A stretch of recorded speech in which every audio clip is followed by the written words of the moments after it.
Comment est-ce que tu vas atteindre le nuage? Comment je vais faire pour moi aussi atteindre le nuage? Pour les 2-3 qui connaissent pas le concept, c'est Valek qui a introduit ça. Le nuage est un endroit et un état d'esprit que tu atteins lorsque tu réussis à dompter ce monde d'argile grâce à diverses actions que tu vas mener durant ton parcours. L'idée étant d'en finir avec la vie d'esclave. Un endroit et un état d'esprit dans lequel tu es plus libre et où tu ne dépends pas d'un état tout-puissant. Donc dedans, il parle de créer des réseaux, d'avoir une communauté, d'avoir des compétences, d'être utile, de pouvoir faire quelque chose. Et plus globalement, de s'émanciper du système. Bon, lui, il a vraiment toute une question combat culturel, combat pour le pays, etc. Moi, ce qui m'intéresse, c'est vraiment le côté développement personnel et ce que tu vas faire de ta vie. Du coup, voilà exactement ce que moi je vais faire pour atteindre le nuage. Vidéo garantie sans pub et Shadow Legends. Le premier point important, c'est de miser sur son corps. Parce que ton corps, c'est comme le véhicule qui va t'emmener à ta destination. Parce que si ton véhicule il est pourri, que t'as un pneu crevé, les deux autres à plat et que t'as pas fait la vidange, tu vas pas aller bien loin. Donc pour le corps, c'est super simple. Bonne alimentation, je sais cuisiner, ça fait que je dépends pas de Deliveroo et de Uber Eats pour pouvoir me nourrir. Tu fais tes courses, tu prépares tes trucs, tu sais ce que tu manges et ça c'est super important. Activité physique, faire du sport, peu importe lequel, t'es pas obligé de faire de la musculation. C'est ce que moi j'aime bien, je sais que Valek il en fait aussi et c'est assez commun dans la sphère développement perso. Mais tu peux trouver n'importe quel autre sport, que ce soit la course, le vélo, un sport de combat. Quoi que ce soit qui fait que tu te dépenses, t'es tellement mieux quand en fait t'es tellement plus serein que c'est une obligation. Ça te donne de l'énergie en fait.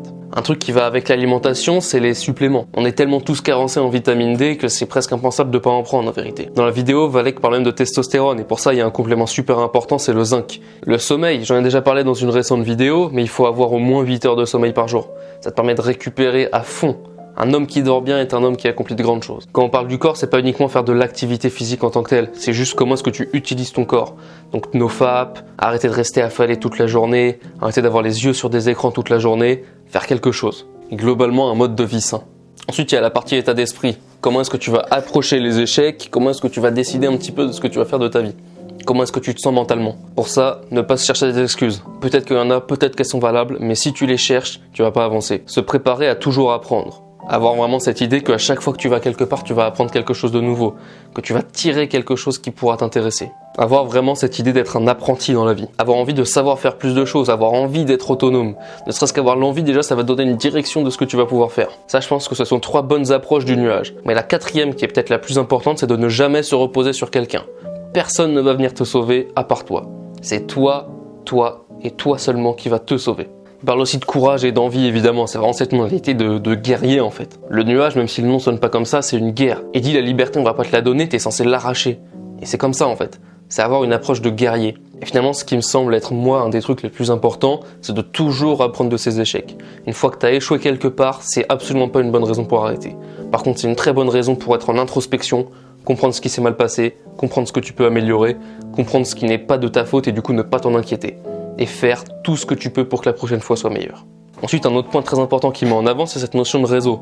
Avoir toute une communauté, un groupe dans lequel vous vous entraidez. Que ce soit vivre dans un village et connaître tout le monde, l'agriculteur, le paysan, le maire, le boucher, et se faire des petits deals entre vous, des bons échanges, ou vraiment même construire ta communauté toi-même. Déménager avec 3-4 potes parce que vous avez des compétences qui s'imbriquent bien les unes avec les autres, pour en faire quelque chose. Donc cet effet de réseau, c'est un truc qui va prendre beaucoup plus longtemps. Je vais vous expliquer comment est-ce que je vais construire ce réseau un tout petit peu après, mais ce que je compte en faire, c'est juste rajouter du monde autour de moi, garder des contacts, toujours être bienveillant envers ces personnes et garder des bonnes relations avec. Si tu proposes un service de qualité à quelqu'un, à un ami, que vous vous entendez bien, il y a toujours moyen de s'arranger. C'est ça le principe du réseau, pouvoir s'arranger, pouvoir passer entre les mailles du filet. Voire même si t'es proche des élites, tu peux avoir de l'influence sur ce qui va se passer, pourquoi pas? Mais du coup, comment tu le construis ce réseau? Je vais te donner un exemple très concret. J'ai commencé l'immobilier le 9, on est le 14. Bon, contrairement à Valek, moi j'ai plus une tête à faire de la prospection que du recel. Et dans l'agence dans laquelle je suis rentré, j'ai rencontré des gens avec qui j'ai parlé, et juste pendant une semaine, je sais que c'est déjà des potes, et je sais que c'est déjà des gens en qui je peux avoir confiance, et je vais tout faire pour leur faire comprendre qu'ils puissent avoir confiance en moi. Garder une relation, que ce soit faire des relations avec ton travail, juste en sortant dehors, des amis que tu rencontres au hasard. Garder des gens déter dans ton cercle d'amis. C'est ça le point le plus important pour créer des relations. Ensuite, le reste, ce sera juste s'adapter à ce qui va me tomber dessus. Si jamais je vends une maison à un type qui est dans la politique, qui est dans l'agriculture, qui est dans la finance, je vais essayer d'avoir la meilleure relation possible avec lui pour pouvoir garder contact, qu'on puisse chacun s'apporter quelque chose au bout d'un moment. On sait jamais. C'est pas une question d'amitié par intérêt, parce que l'amitié elle est sincère, le rapport il est sincère, mais c'est avoir des gens déter dans ton entourage. Ensuite, un autre point ultra important dont il parle, c'est cette question de compétences. J'ai déjà dit, je sais cuisiner, je suis en train d'apprendre l'immobilier, je sais faire de la guitare et quelques autres instruments, je connais un petit peu de montage. J'aime apprendre en fait. Et ça, je pense que c'est une compétence que tout le monde devrait avoir. Apprendre à apprendre. Si tu sais apprendre quelque chose, alors tu seras utile dans toutes les situations. Je peux te passer un livre sur la manipulation, tu vas apprendre à manipuler. Je peux te passer un livre sur le bricolage, tu vas apprendre à bricoler. Je peux te passer un livre sur comment être un mécano, tu vas savoir réparer ta voiture. C'est ça le principe. Et c'est pour ça que je pense que c'est une compétence les plus importantes à avoir, compétence d'apprendre, qui va avec cette mentalité d'être toujours dans cette notion d'apprenti, de découverte. Alors apprends à apprendre, c'est super important. Ensuite, les compétences, tu fais avec ce qui t'intéresse. Moi, je sais que j'ai envie de savoir bricoler dans la maison, savoir faire de la peinture, poncer, poser des meubles, etc. J'ai envie de savoir m'occuper un petit peu de voiture, parce que j'aime bien la voiture, j'ai envie d'avoir un beau truc. Je vais pas l'amener chez le garagiste tous les 300 km si jamais il y a un problème. Je vais pouvoir faire ma vidange moi-même, changer un pneu, etc. Donc apprendre des compétences utiles qui t'intéressent. Ça, c'est à peu près ce que moi j'ai envie d'apprendre. Bien sûr, les exemples que je viens de te donner sont des compétences dures, des trucs que tu dois utiliser tes mains. Mais les compétences les plus importantes, en tout cas celles qui moi m'intéressent le plus, ce sont les compétences sociales. L'influence, la manipulation, être un bon leader, psychologie, ce genre de choses, moi c'est vraiment des trucs qui me parlent. Et ça je pense que ce sont des compétences intéressantes et importantes à au moins connaître en surface, avoir une approche, savoir comment est-ce que les gens font. Ça peut être très intéressant.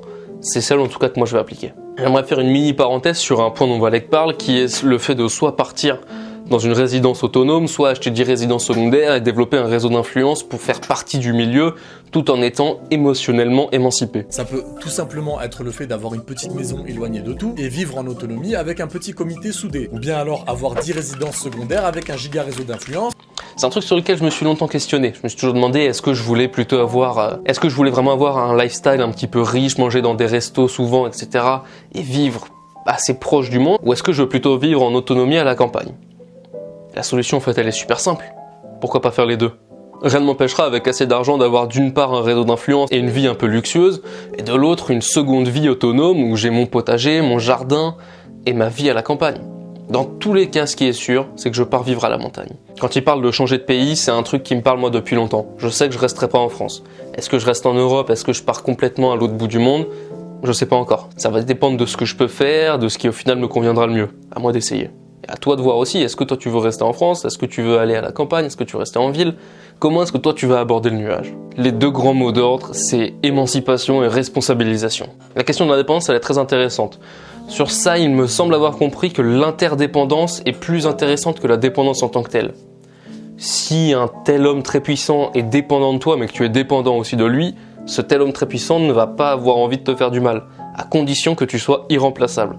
Tu dois lui apporter quelque chose qu'il ne peut pas retrouver ailleurs. Et du coup, tu as une notion d'interdépendance, une sorte de traité de paix. Bien sûr, ça peut pas forcément durer toute la vie, mais c'est un bon point de départ. Évidemment, une part d'indépendance est nécessaire, et c'est pour ça que je parle plutôt d'émancipation que d'indépendance. Pour gagner de l'argent, je compte sur l'immobilier, je compte sur mes investissements, je compte sur YouTube, je vais essayer de développer un business autour de ça. Pour suivre en direct la construction du nuage, clique sur le premier lien dans la description pour t'abonner à ma newsletter. Ciao.